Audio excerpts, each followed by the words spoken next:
విష్ణు ఈశ్వర బ్రహ్మ ముగ్గురు అన్నదమ్ములంట, శివ శివ అన్నదమ్ములంట.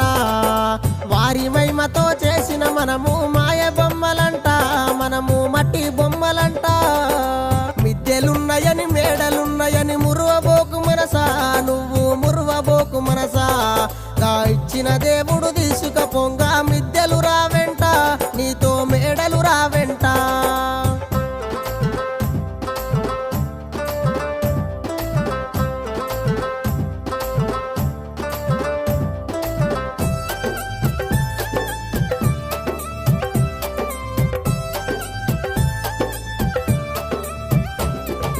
కొడుకులున్నరని బిడ్డలున్నరని మురువబోకు మనసా, నువ్వు మురువబోకు మనసా. గా ఇచ్చిన దేవుడు తీసుక